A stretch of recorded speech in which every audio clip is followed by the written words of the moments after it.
கர்த்தருக்கு ஸ்தோத்திரம். கர்த்தருடைய நாமம் மகிமைப்படுவதாக. ஆமென். யாக்கோபு 5ஆம் அதிகாரம் 11ஆம் வசனத்தை வாசிக்கும் பொழுது, இதோ பொறுமையா இருக்கிறவர்களை பாக்கியவான்கள் என்கிறோமே, யோபுவின் பொறுமையை குறித்து கேள்விப்பட்டு இருக்கிறீர்கள், கர்த்தருடைய செயலின் முடிவையும் கண்டு இருக்கிறீர்கள். கர்த்தர் மிகுந்த உருக்கமும் இரக்கமும் உள்ளவராய் இருக்கிறாரே. ஆமென். ஹல்லேலூயா.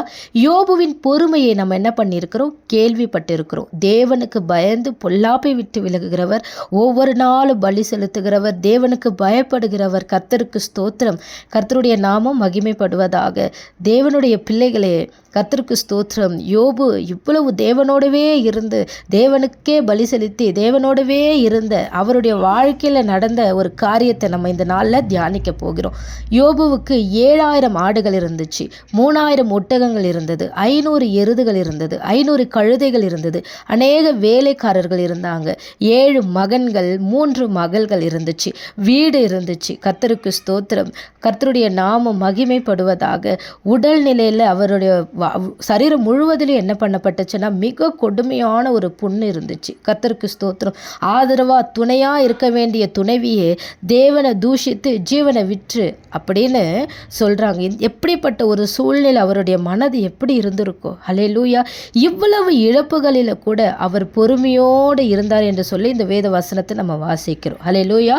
கர்த்தருக்கு ஸ்தோத்திரம். இந்த நீடிய பொறுமை தான், இந்த தேவனுக்கு காத்திருக்கிற இந்த சுபாவம் தான் கர்த்தர் யோபுவை ஆசிர்வதிக்கிறதுக்கு ஒரு முக்கியமான ஒரு காரியமாக இருந்துச்சு.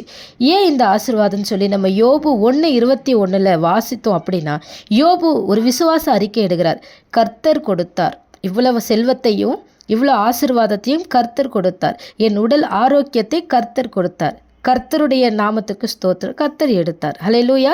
கர்த்தர் கொடுத்தார், கர்த்தர் எடுத்தார். கர்த்தருடைய நாமத்துக்கு ஸ்தோத்திரம். எல்லாவற்றிலும் ஸ்தோத்திரம். எல்லா பலவீன நேரத்திலையும் அவர் ஸ்தோத்திரம், இழப்புகள் நேரத்திலையும் ஸ்தோத்திரம், எல்லா கஷ்டங்களிலும் ஸ்தோத்திரம், கவலைகளிலும் ஸ்தோத்திரம்.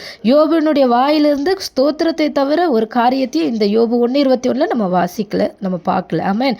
இவங்க எல்லாவற்றிலும் யோபு தன் வாயினால என்ன பண்ணல? அவர் பாவம் செய்யல, தேவனை பற்றி குறை கூட சொல்லலைன்னு சொல்லி நம்ம வேதத்தில் வாசிக்கிறோம். அதனால தான் யோபு 42:12 நம்ம வாசிக்கும் பொழுது, யோபுனுடைய முன் நிலைமையை பார்க்கிலும் பின் நிலைமையை கர்த்தர் ஆசிர்வதிக்கிறார். 7000 இருந்த அந்த ஆடுகள் 14,000 ஆயிடுச்சு, 3000 இருந்த ஒட்டகங்கள் 6,000, 500 அந்த எருதுகள் 1000. கர்த்தருக்கு ஸ்தோத்திரம். அப்போ 1000 கழுதைகள். அல்லேலூயா. ஸ்தோத்திரம். அப்புறம் பிள்ளைகள். ஆமென். யோபு 140 வருஷம் உயிரோடு இருந்தார். அவருக்கு அந்த புண்ணெல்லாம் வந்தபோது, அவ்வளோதான், நான் முடிஞ்சிருச்சு, என் வாழ்க்கை முடிஞ்சிருச்சு, நான் செத்து போயிடுவேன் அப்படின்னு அவர் அவிசுவாசமாக நினைக்கவே இல்லை. என் கர்த்தருக்கு என்ன சித்தமோ, என் தேவன் என்னோட கூட இருக்கிறாருன்னு சொல்லி வாயளவில் கூட கர்த்தரை எந்த நேரத்திலையும் அவர் தூஷிக்கலை. கர்த்தருக்கு ஸ்தோத்திரம். 4 தலைமுறை பிள்ளைகளையும் பிள்ளைகளுடைய பிள்ளைகளையும் கண்டான் என்று சொல்லி நம்ம வேதத்தில் வாசிக்கிறோம். பூரண வயதுள்ளவனாய் மரித்தான். ஆமென்.